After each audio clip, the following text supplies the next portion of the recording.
Tuhan yang sudah lama mengalami kebaikan Tuhan ya.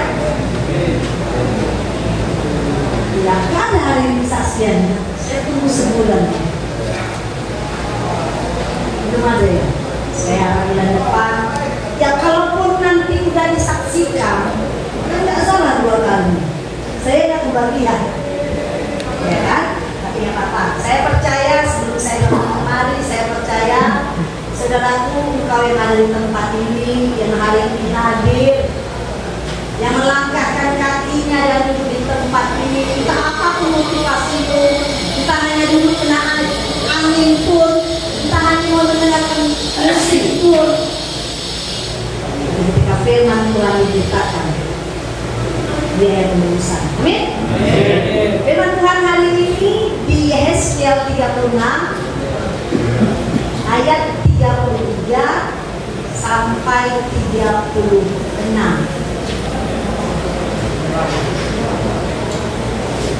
Yehezkiel perjanjian lama. Yehezkiel perjanjian lama ayat pasal 36 ayat 33 sampai 36. Amin. Semuanya sudah baca, sudah punya Alkitab, sudah dibuka. Ya, begini firman Tuhan. Beginilah firman Tuhan Allah.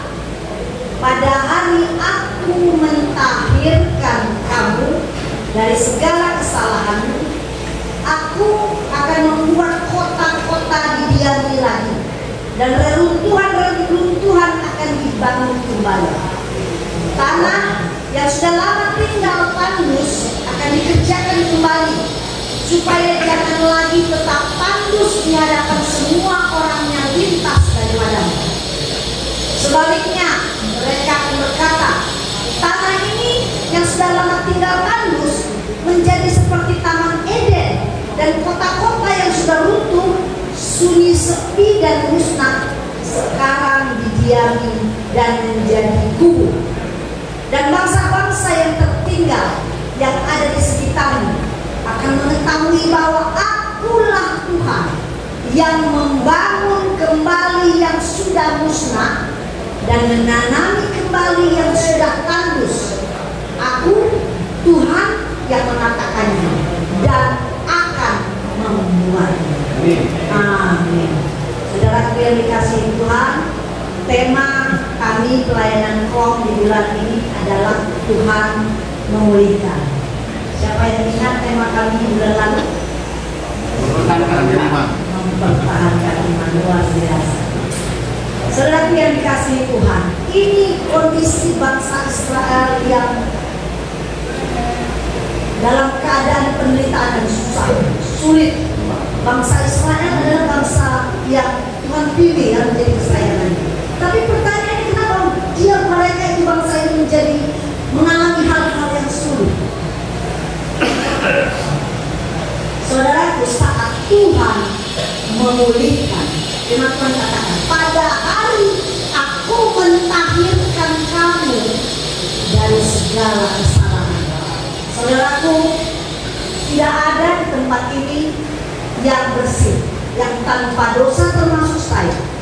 Tapi pada saat kita mengambil keputusan untuk kembali ke jalan Tuhan, untuk tadi itu berharap kepada Tuhan, dan pada hari Tuhan menetapkan pemulihan itu, kadang kita ngomongnya gini, Bu, tiap hari aku gereja, udah tiap hari aku berdoa, tiap hari aku nyanyi, tiap hari aku melayani di tempat ini, keadaanku nggak dipulihkan.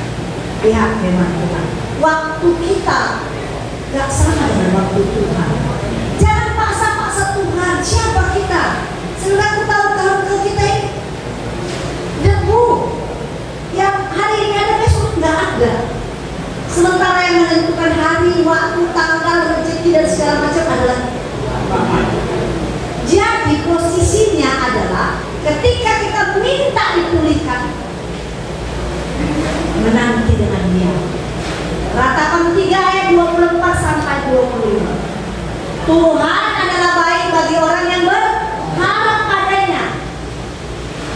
Adalah baik menanti dengan dia.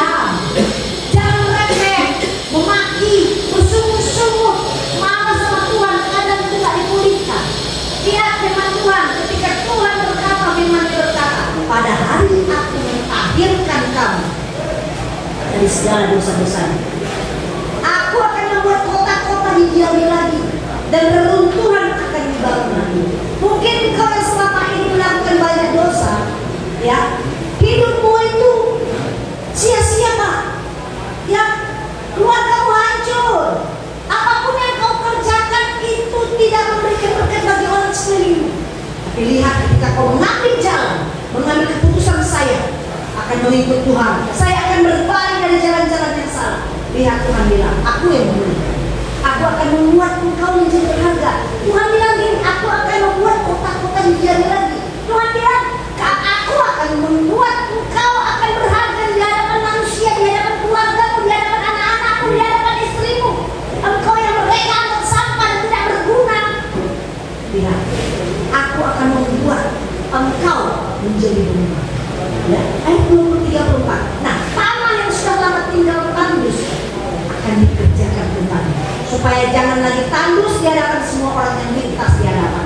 Saudaraku, kita kalau membuat dosa, melakukan dosa, hidup dalam kegelapan. Setiap kita yang sudah melakukan dosa dan hidup dalam kegelapan, lihat saudara, hidup itu kering. Walau uangmu banyak, saudara, kok kering, tandus. Tanah itu berbicara soal manusia. Kita kan tanah, debu tanah, tandus. Apapun yang kita kerjakan tidak berharga, saudara. Tapi saat Tuhan memulihkan, saat Tuhan memulihkan kita, kita yang tanah ini akan berharga. Orang akan senang dekat dengan kita. Orang akan membuat kita menjadi sesuatu yang bisa dinaungi melalui mereka. Kalau aku dekat Bapak ini, dia bisa doakan saya. Itu kalau Tuhan memulihkan. Ya, saudara lihat.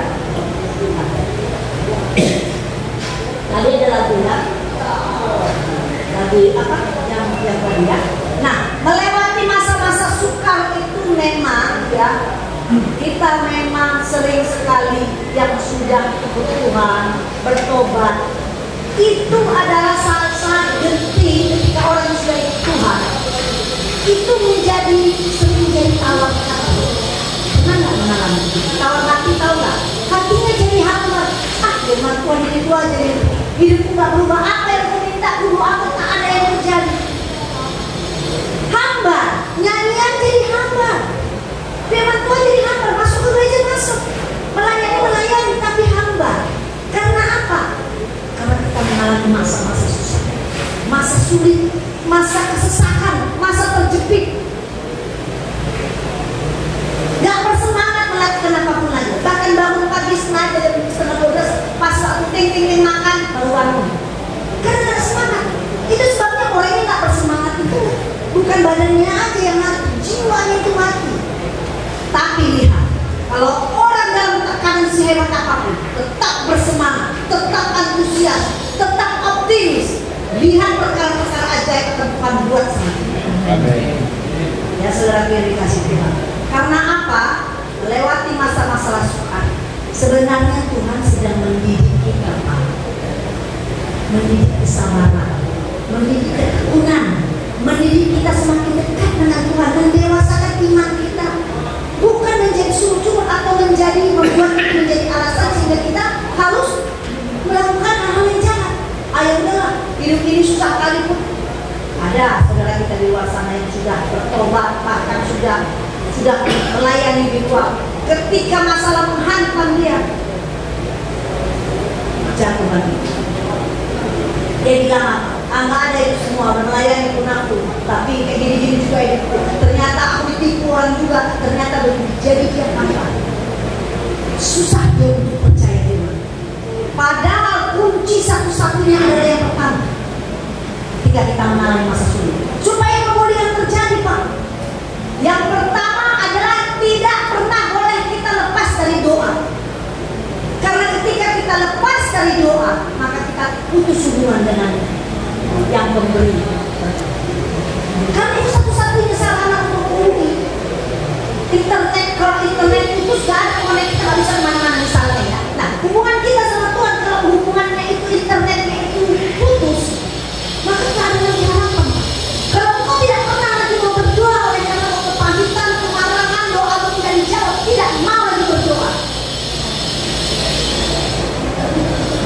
pemulihan lama terjadi ketika Tuhan itu tidak akan maksa. Dia menunggu sampai kau taat kepada Dia. Yang kedua adalah kita sungguh-sungguh dalam keadaan terjepit, tertekan, tapi sungguh-sungguh berharap kepada Tuhan, karena Tuhan yang akan menjadi penolong. Amin. Ini memasuki 17 Agustus ya Pak ya. Kita mau merayakan hari kemerdekaan kita ke 79. Bagaimana dengan hari kemerdekaan Pak? 79 tahun Indonesia merayakan kemerdekaan. Saya mau cerita bahwa menceritakan tentang bapak saya ya, bapak kandung saya. Dia sudah pergi sekitar 17 tahun lalu. Tapi waktu sama-sama kita bercerita sama anak saya, dia ini seorang veteran Pak. Ada bapak yang sudah veteran. Bapak saya itu terakhir pangkatnya adalah Letnan 1 ya, Letu ya. Tapi Letu zaman dulu, bukan zaman sekarang. Bapak saya ini pejuang, jadi dia ikut perang di zaman, karena bapak saya kampung di Simalungun, perangnya di sana. Di sana juga ada penjajahan, jadi perang di sana. Jadi para penjajah itu memakai kita, orang kita, menjadi musuh kita. Jadi bukan Buddha yang sana yang menjajah, jadi orang kita menjadi kaki tangannya penjajah untuk menangkapi orang-orang yang ada. Bapak saya termasuk yang mempertahankan daerah ini. Satu kali, ini bapak saya sendiri, satu kali mereka pasukan bapak saya, kepala ketua kompi namanya, kalau namanya negara ketuanya kepalanya, komandan namanya. Satu kali komandan ini, pokoknya papanya mereka diserbu ya, sehingga bapak saya sebagai komandannya kena tangkap bersama dengan komandan dari tempat, kan ada banyak daerah. Jadi mereka ada 10 Pak, komandannya ditangkap dan mereka dipenjara. Dan penjaranya adalah, bapak tahu kalau misalnya bambu-bambu ya kan, bambu keliling gitu kan, jadi kotak gitu kan, bawahnya itu bambu ya kan Pak. Nah bambu itu jadi ada atasnya itu tali namanya. Bambu ini ditaruh, penjara ini ditaruh di bawah, di dalam air, di dalam air Pak. Dan yang tertinggal hanya kepala, saya bisa bernapas. Itu penjara yang dialami bapak saya. Dan untuk apa di penjara? Untuk supaya menunjukkan sama orang lain, inilah komandan kamu, saya sudah tangkap daerah ini sama kamu. Satu persatu, 10 orang komandannya masing-masing. Satu persatu komandan itu diambil, potong kepalanya, dibuang ke sungai besar-besar. Dan singkat ceritanya tinggal 2 orang komandan termasuk bapak saya. Adakah jalan? Gak ada, tinggal tunggu waktu Pak. Gak ada, sangat terjepit. Tinggal tunggu waktu, dia dipotong juga lah sama dengan yang lain. Ya kan? Karena bapak saya kebetulan memang dari keturunan raja-raja. Jadi keturunannya itu harus dihabiskan. Ya. Nah, tinggal 2 lagi. Bapak saya sama temannya diajaknya, kalau memang di sini akhir kita, setidaknya kita menyerahkan hidup kita sama Tuhan. Gak ada jalan. Mereka berdoa. Mereka bilang, Tuhan, semua teman-teman kami sudah mati dipotong kepala, tinggal kami. Hidup kami adalah milikmu. Kalau kami pun harus dipotong, ampuni dosa orang itu yang memotong kami, dan terima kami bersama. Itu doa singkat, karena waktu itu di setengah-tengah 7 malam udah diambil, kayak ambil ayam. Tibalah waktu mau mendekati setengah 7 malam, udah siap-siap antara bapak saya sama satu lagi. Firman Tuhan tadi itu yang kalian baca apa tadi, Mazmur 118 adalah 118 ayat 9 adalah baik berharap kepada Tuhan. Jadi itu sampai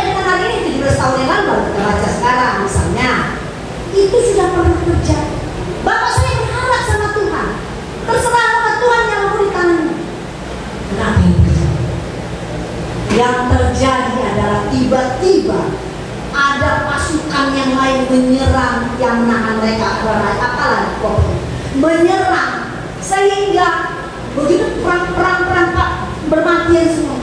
Bapak saya dan teman ambil dari situ dan mereka selamat.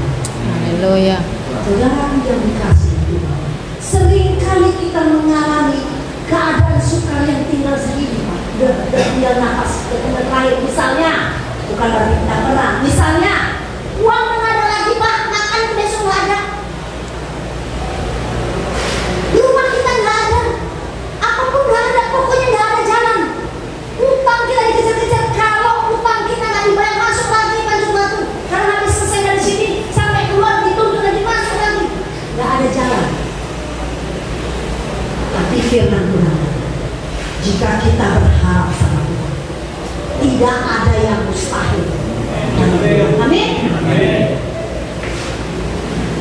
Kalau kayak gitu saudara, dalam keadaan yang seperti itu, tidak perlu kita menjadi hamba. Saya tahu semua kita dalam pergumulan. Tapi Amsal 22 ayat 4 berkata, ketika masalah begitu besar, tekanan-tekanan engkau, kecillah kekuatanmu, malulah kita dibuat kecil sama Tuhan. Masa gitu aja udah kau langsung kenal Tuhan? Banyak masih sombong lagi. Jadi saudaraku, untuk apa kita hidup yang seperti itu? Itu kita ini merayakan hari kemerdekaan 79 tahun. Pertanyaannya, kapan kita merdeka, saudara? Merdeka dari sifat-sifat karakter kita yang lama. Merdeka dari semua yang jahat yang kita lakukan. Yang kita makan, bola-balik saya bilang, yang kita makan tidak menjamin umurmu sampai 75 tahun. Apalagi yang kau ambil dari hal-hal yang tidak baik, tidak menjamin. Tapi percayalah, ketika kau dalam keadaan tersesak, Allah itu punya segalanya, Dia akan mengetahui hati kita. Makanya itu sebabnya Dia mengerti setiap tetes air mata kita punya. Allah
ini sebentar lagi mau 17 Agustus pasti dapat Indonesia.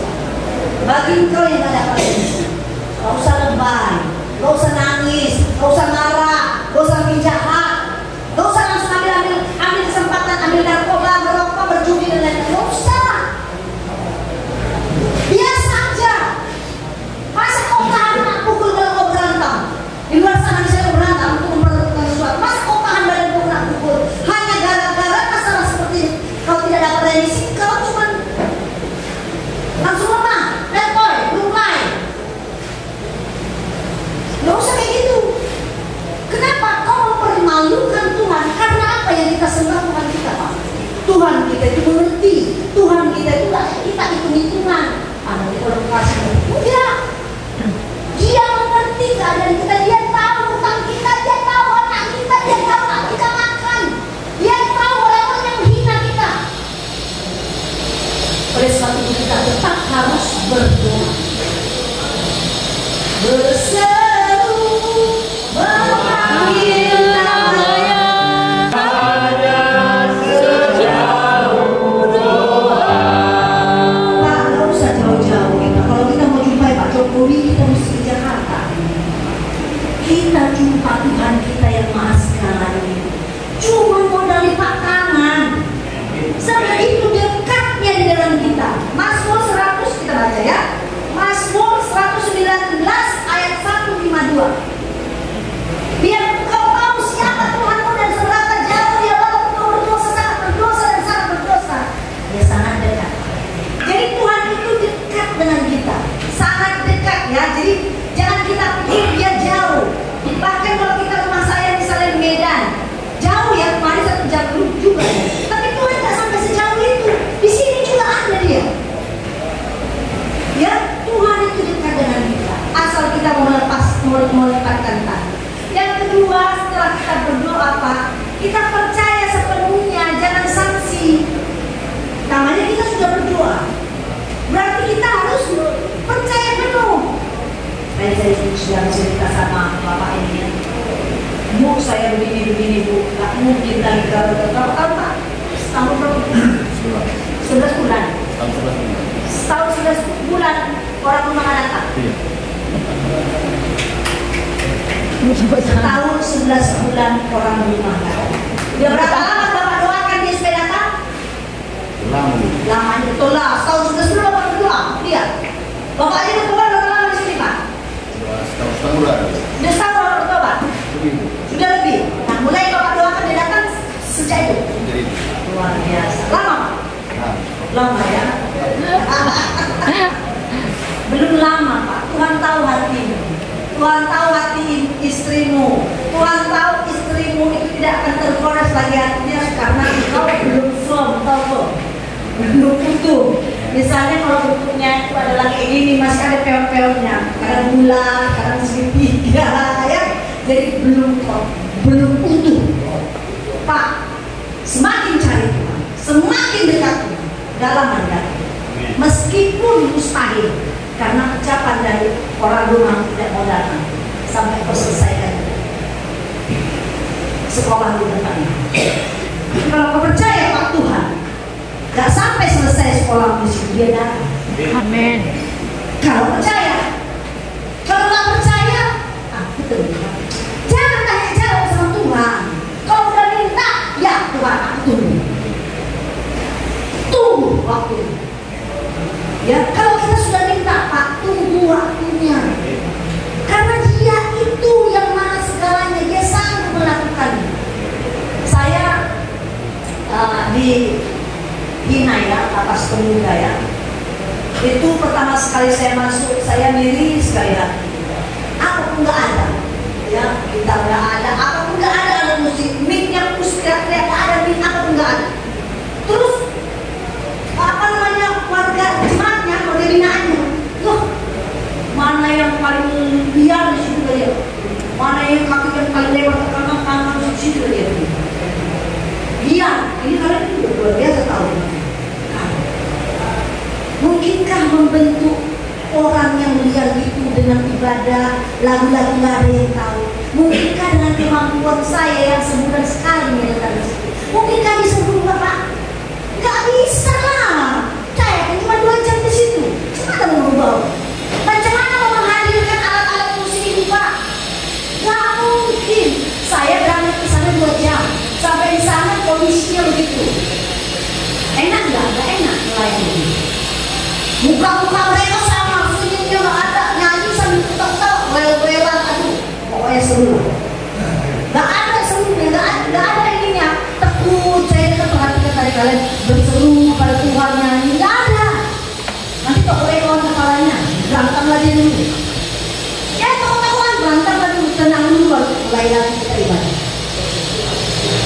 Tapi saya percaya Tuhan mereka milik ini. Mereka pun mau rohnya tenang, mereka mau rohnya dipimpin oleh Roh Tuhan. Kuatlah mereka mencintai Tuhan. Gak lama loh ini, bukan bertahun loh Pak, bukan bertahun. Udah, Bapak tiap hari berdoa ya, ini sudah sekali dah. Kemudian Tuhan jauhkan teman, satu bunyi-bunyian tak ada. Alat pun tak ada. Jangankan pemainnya pun tak ada. Kayak mana Tuhan? Tahu. Dalam sebentar, ya sebentar jemaat itu rohnya tenangkan juga. Mereka dilatih.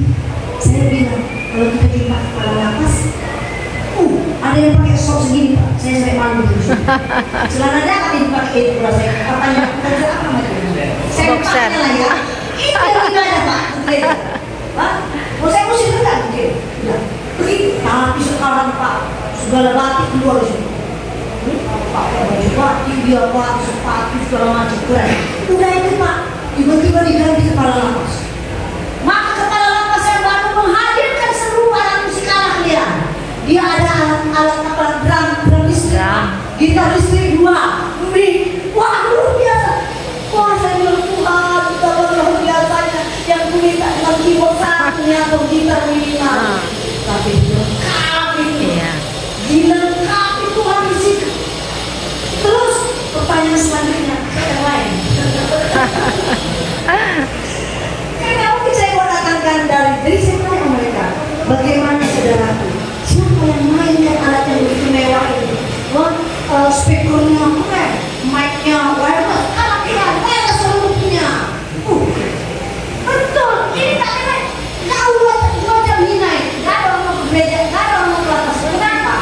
Coba kalian lakukan di satu, masuk lagi ke dalam. Kalau kita ada waktu 10 jam, kalau bisa naik kendaraan umum, jalan kaki lagi setengah jam, lebih hampir 2 jam.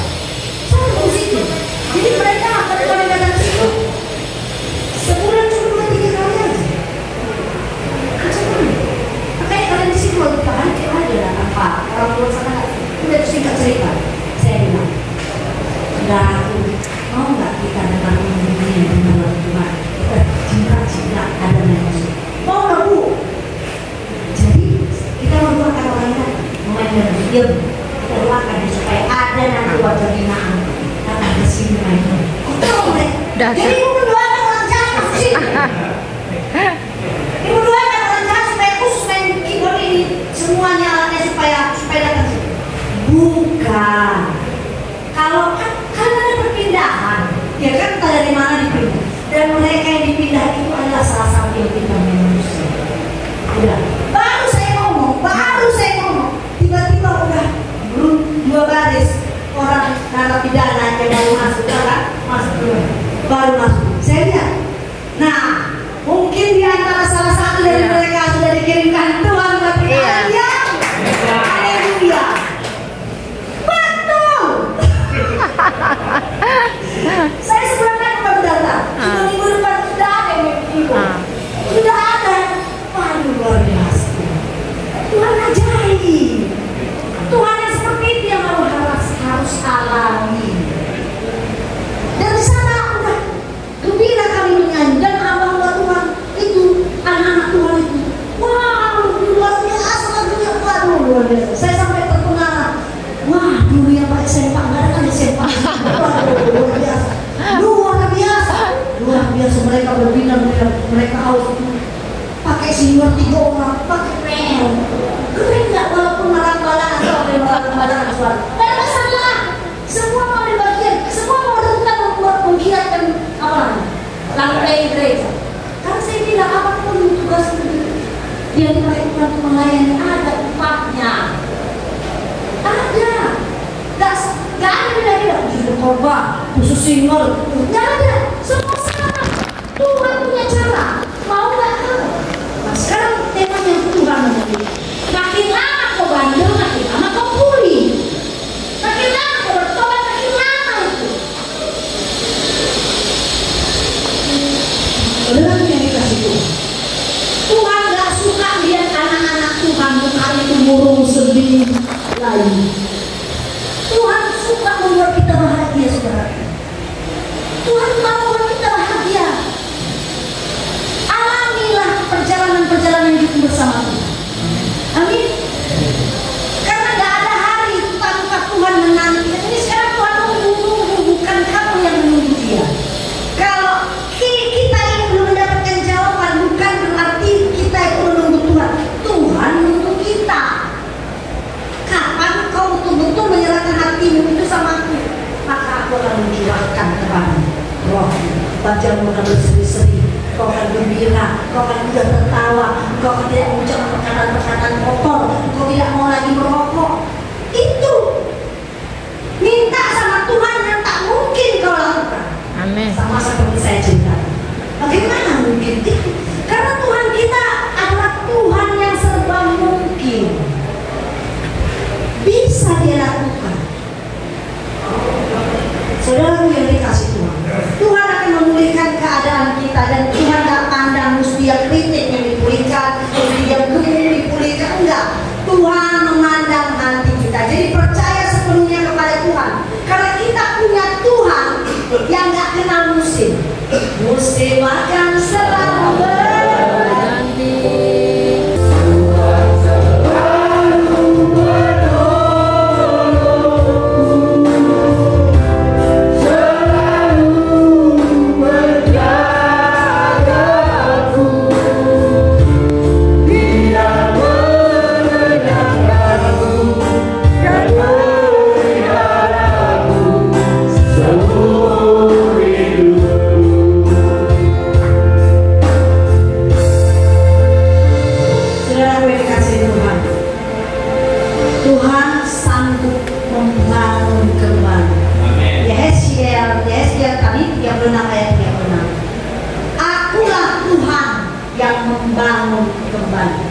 Saudaraku, apapun yang rusak, apapun yang hancur, apapun yang tidak bisa kita pulihkan kembali, Tuhan, akulah Tuhan yang sanggup membangun kembali. Itu kata Tuhan. Dan kita harus percaya bahwa Tuhan kita itu hidup, saudara.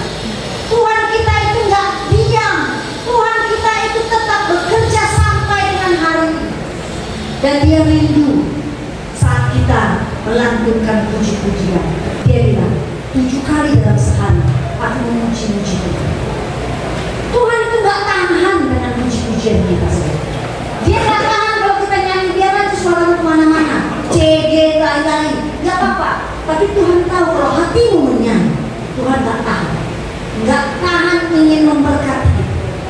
Jadi dalam keadaan kita sesak, dalam keadaan kita sulit, dalam kita berputus harapan, di tempat seperti ini kau tidak melihat jalan, bosan, masih lama lagi, bagaimana hidup ini begini-begini aja. Saudara yang dikasih Tuhan, dengan firman Tuhan, aku Tuhan yang sanggup membangun jiwamu kembali, membangun semangatmu kembali, membangun masa depanmu kembali, membangun keluargamu yang sudah hancur, membangun segala yang sudah rusak. Tuhan itu adalah ahlinya dalam membangun. Oleh karena itu, siang hari ini, kalau tema hari ini Tuhan memulihkan, tangkap firman Tuhan. Jangan pulang dari sini dengan hambar. Jangan pulang dari sini masuk ke ruanganmu, pikiranmu tetap dalam masalahmu. Saya mau kasih tahu, masalahmu mungkin 5 kilo, tapi kasih Tuhan lebih besar dari 5 kilo. Lebih besar dari masalahmu. Tuhan sanggup mengangkat masalahmu yang 5 kilo. Datang pada Tuhan, saudara. Tidak ada jalan lain. Gak usah kau cari tulangmu, opungmu, mudamu, gak perlu. Karena pertolongan itu terbatas. Tapi kalau kau cari Tuhan, meski kau gak nampak, tapi kau tutup matamu, Tuhan tolong aku. Mulai bosan aku di sini, mulai putus asa aku di sini, mulai terintimidasi aku di tempat ini. Tuhan tolong aku. Kau akan lihat pertolongan yang dahsyat di dalam hidup. Jangan ada satu orang pun di sini yang lemah iman, kalah dengan persoalan. Kau harus bangkit, karena firman Tuhan katakan, roh yang ada padamu dan padaku ini lebih besar dari roh apapun yang mengintimidasi kita di dunia. Lebih besar dari roh kelaparan, lebih besar dari roh kejenaan, lebih besar kemarahanmu yang gak bisa kau atasi karena kau sisih emosi. Roh Tuhan yang akan memimpinmu menjadi orang yang besar, menjadi orang yang malu dan gampang tersinggung. Orang yang cepat marah itu sebenarnya cemen, kau cemen. Tinggi hati udah gak bisa apa-apa, masih tinggi hati makanya dia marah. Apa kata firman Tuhan tadi? Orang yang rendah hati kau mendapat kekayaan, kau mendapat kehormatan, kau mendapat kehidupan. Rendah hati itu bukan apa namanya? Rendah diri bukan. Ya, rendah hati bukan rendah diri.